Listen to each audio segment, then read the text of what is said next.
이재명 시장 마크맨의 평가는 어떻습니까? 사실 이번 토론을 통해서 가장 유리한 후보가 이재명 시장이라고 예견했었고, 실제로 1차 토론과 2차 토론에서 가장 두드러진 사람이 이재명 시장이었던 건 맞아요. 예.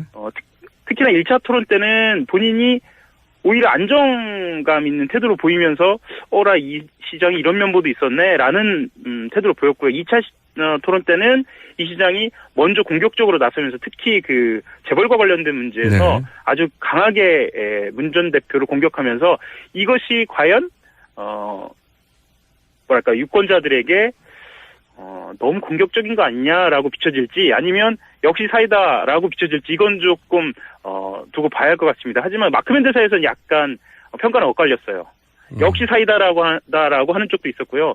저렇게 되면 안정감을 좀 주기 부족해 보일 텐데라고 좀 보는 시선도 있었고요. 자, 또 한 가지는 물론 이제 다른 당들의 대선 후보, 경선 후보 토론회가 나오면 거기도 저희가 평가를 하겠지만, 지금은 민주당밖에 토론회를 본격적으로 하지 않고 있기 때문에 민주당 얘기를 먼저 해봤고, 자, 안희정 도지사 마크맨으로서 지지율이 상승했던 속도하고 거의 유사한 속도로 지금 하강하고 있어요, 지지율이. 유사한 속도인가요? 더 빠른 속도인 것 같은데요. 제가 이제 지지율 기울기를 봤더니 거의 유사한 속도인데, 그래서 지금 물론 여론조사 기관들마다 조금씩 차이는 있지만 거의 10% 초중반대로 하락을 했지 않습니까? 예. 아주 단기간에. 네. 여기 대해서 캠프는 뭐라고 평가하고, 공개적으로 평가하는, 본인들의 이제 언론의 워딩은 저도 봤단 말이죠. 어차피 이렇게 조정기를 거치기 마련 아니냐, 모든 후보들이. 이렇게 얘기하는 정도로 넘어가려고 하는데, 실제 분위기는 어때요? 이게 위기의식이 어느 정도입니까? 위기의식 있죠. 위기의식 당연히 있고요. 네. 선한의지 발언 이후에 대연정과 관련된 방법론을 어떻게 수정할 것인가를 두고 내부에서도 좀 이견이 있었어요. 그래서 이게 갈등 국면으로 가는 거 아닌가라는 저 나름대로의 캠프 내에서 갈등이요? 예. 노선에 대해서. 그렇죠. 그런데 사실 이 금강팀이라고 불리는 이 안희정 캠프, 그러니까 노무현 전 대통령이 보좌진으로 데리고 있었던 팀이 금강팀 아닙니까? 금강빌딩에 있었다고 해서. 금강팀의 결속력이 굉장히 강해요. 제가 예상했던 것보다 훨씬 강하고, 대신 안희정 지사의 뜻이 뭐냐라는 것을 분명히 물어서 안희정 지사가 대연정 간다. 방법론이 지금 지지율에 영향을 있지만 대연정으로 통합론으로 간다라고 결정을 내리면서, 사실 내부적으로는 이 선한의지 발언이라든가 대연정과 관련된 우려, 그리고 지금 지지율에 대한 우려는 지사를 믿고 가는 것으로 그렇게 좀 정리된 상태입니다. 기본 방향은 알겠어요. 근데 이제 지금 본인의 뜻이 이러하다는 걸 설명해야 되는 상황이 자꾸 되는데, 그렇게 되면. 그렇죠. 예, 단어만으로 이미 야권 지지자들이 부정적인 이미지를 가지고 있는 단어들이다 보니까 이 단어의 내 본 뜻은 무엇이다라고 설명해야 되잖아요. 단어만으로 이미 설명이 필요 없어야 되는데, 선거 국면에서는. 그러니까 한겨레신문 여론조사에서 방법론으로서의 대연정에 대해서는 많은 국민들이 약 10명 중에 한 7명 정도, 바른정당까지 포함한 대연정은 찬성을 하는 편이거든요. 그리고 절반 이상이 그런 상태에 대해서 긍정을 하고 있고요. 그런데 말씀하셨던 것처럼 실제로 이걸 어떻게 이슈와 어젠다로 간명하게 전달할 것인가에 대한 고민은 확실히 부족한 것 같습니다. 그리고 거기에 대해서도 본인 스스로들은 방법론을 계속 찾고 있어요. 그래서 이번 주는 간명하게거든요.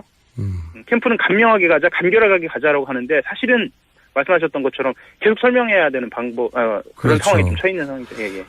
복잡한 설명을 한두 마디로 정리하는 게 이 선거에서의 아젠다고 캐치프레이즈인데, 그런 면에서는 실패하고 있는 거죠. 네.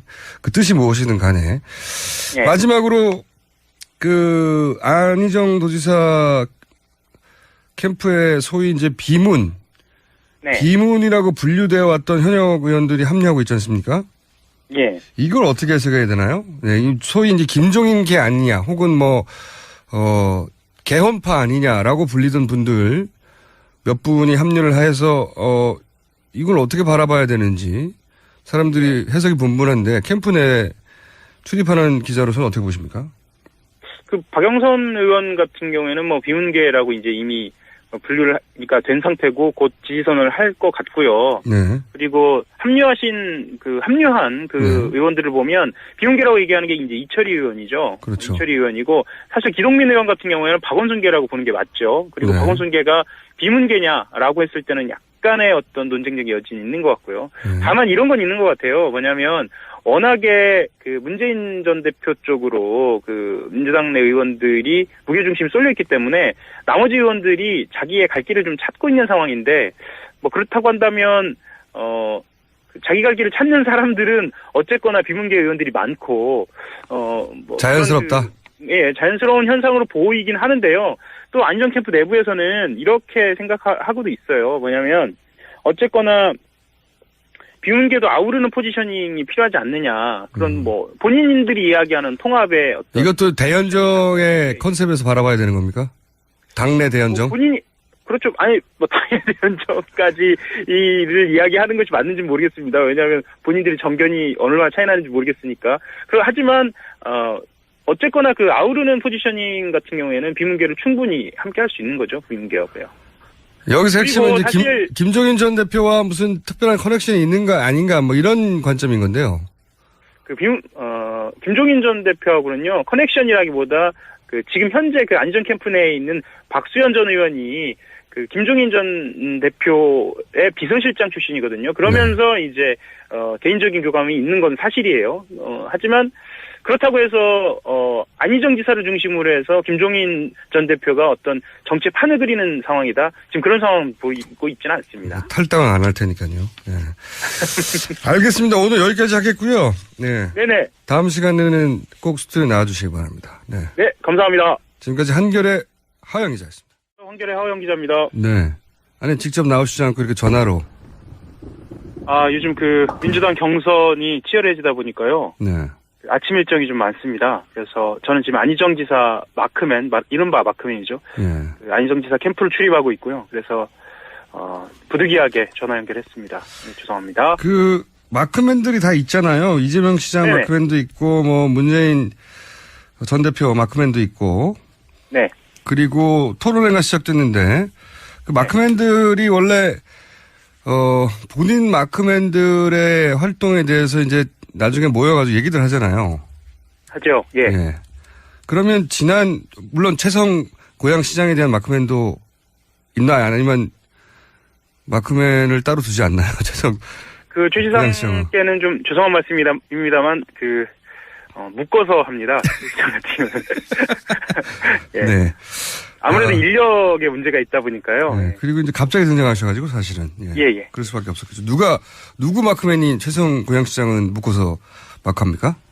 보통은 이재명 시장 마크맨이 묶거나요. 아니면 안희정 지사. 그러니까 1위를 제외한 2, 3위 쪽에서 보통 마크를 같이 묶지요. 예. 네. 자. 더 솔직하게 말씀드리면 마크맨이 없는 언론사도 아마 있을 겁니다. 네. 최성 시장. 네. 예. 고양시장이신데 최성 시장님 죄송합니다. 너무 늦게 등장하셨어요. 자, 그러면 경선 토론회가 있었지 않습니까? 두 차례 있었어요. 한 번은 라디오고 하나는 인터넷 생중계를 했는데 마크맨들이 자신의 마크맨에 대해서 토론회 평가를 하잖아요. 예. 예. 그 평가가 어땠습니까? 사실대로 얘기해 주세요. 일단 문재인 전 대표, 안희정 지사, 이재명 시장, 최성 시장 이 순서대로 말씀을 드리는 게 좋을 것 같은데요. 네. 일단 문재인 전 대표 같은 경우에는 우선 준비된 느낌이 확실히 있었다. 네. 그리고 두 번째 토론 같은 경우에는 특히 적극적으로 자신의 의견을 좀 개진하려고 했거든요. 예. 사회자에게 내가 토론 시간이 부족하다, 나에게 달라라고 하기도 하고요. 그리고 어떤 때는 욱하기도 하고요. 욱도 하셨어요? 예.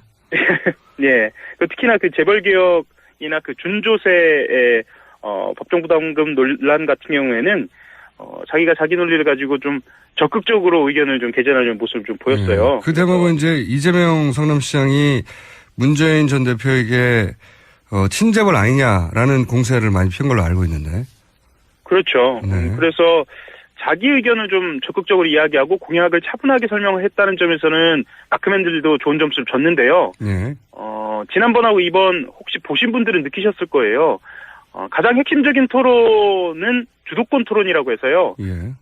각 후보들한테 15분씩 주고 자기가 어떤 후보에게나 자유롭게 그 질문을 하고 그러니까 토론을 하는 방식이거든요. 네네. 이게 핵심이었는데 문 전 대표 같은 경우에는 최송 후보와 주도권 토론을 했단 말이죠. 그래서 그래서 이제 첫 번째는 최송 후보가 워낙에 이 질문이 없었기 때문에 본인이 이제 맏형의 어떤 스타일, 이미지로 좀 기회를 주는 것으로 보였는데 두 번째도 그러다 보니까 이건 좀 피해가는 거 아니냐라는 좀 그런 시선도 좀 있었죠. 2위, 3위 그러면서 아마 2위, 3위와의 이제 직접 대결을 피해간 거 아니냐? 네. 예. 그러면서 좀 감점 요인이 좀 있었습니다. 네. 알겠습니다. 전반적으로는 선박했으나 주도권 토론에서 본인과 이제 치열한 각을 세울 만한 2위, 3위 후보가 아니라 최성 시장만 과만했다. 네. 피했다. 그리고 현장에서 본 사람들은 느꼈을지도 모르겠는데요. 그 유난히 두 번째 토론 때는 그 원고를 읽거나 외워서 하는 듯한 느낌이 좀 있었어요. 네. 그래서 그 부분에 있어서는 좀 자연스럽지 못했다라는 지적도 좀 있었고요. 자, 그러면 그게 감점 요인이었고, 근데 전반적으로 자기 논리는 잘 세웠다, 뭐 이런 정도의 플러스가 있고, 자, 그 다음에 지지율 기준으로 하자면 현재 기준으로는 2위 후보인 안희정 도지사는 어땠습니까? 평가가? 안 지사 같은 경우에는 지난번 1차 토론 때는 실제로 몸이 좀 안 좋았다고 그래요. 그래서 약간 토론에서 본인이 평소에 그 증문즉답이라는 형식을 통해서 자유롭게 이야기하는 것과는 달리 약간 불안한 모습도 좀 보였거든요. 근데 2차 토론 때는 확실히 안정된 느낌은 좀 있었습니다. 그런데 본인이 지금 가장 논란이 되고 있는 대연정에 대해서 정말 한번 마음 먹고 드라이브를 좀 걸겠다라고 좀 처음에는 알려져 있었거든요. 근데 그 이슈는 살짝 피해가면서 오히려 안보 이슈에 좀 집중하는 느낌이 좀 있었어요. 이건 전략적인 것인지 아니면 토론에서 본인이 스스로 그 상황에 맞게 태도를 바꾼 것인지는 그건 좀 더 들여다봐야 할 것 같고요. 다만 이제 기자들이 그 마크맨들이 갈증을 느끼는 부분, 안 지사에 대해서 갈증을 느끼는 부분은 항상 구체적으로 그럼 무엇을 할 것인가예요. 네, 이 구체적인 부분에 대해서 여전히 등장하고 있지 않다는 점에 대해서는 조금 더 아쉬웠고요. 이게 단순히 합부의 문제냐 아니면은 아직 충분히 준비되지 않았느냐. 네, 그렇죠. 그런 논란을 불러일으키는 대목이죠. 네. 그래서 답변이 구체적이지 않았다라고 하는 감점 요인이 있었다는 거죠. 네네. 뭐 다만 안정감은 좀 있어 보였고요. 그리고 실제로 보신 분들도 아시겠지만 그 토론에 맞는 토론 스타일에 맞는 태도를 좀 보였어요. 이번에는 좀 자연스럽기도 하고 그리고 상대방의 공격에 대해서 매끄럽게 넘어가는 부분도 좀 있었고요. 특히나 이제 그 통합에 대한 지적이라든가 아니면 안보 이슈에 대한 지적들은 본인이 지적을 받는 상황임에도 불구하고 상대에게 태도나 어떤 그 화법의 문제를 좀 제시하기도 하고요. 특히 그 사드 문제에서 그런 이야기가 나왔는데 그런 점에 있어서는 좀 좋은 점수를 받기도 했고요. 예. 자, 그럼 이재명 아무래도 제가 안희정 지사 마크맨이다 보니까 좀 좋게 얘기했나요? 그건 감안해 주십시오. 네, 그건 감안해서 마이너스 20점 함수 듣겠습니다. 자.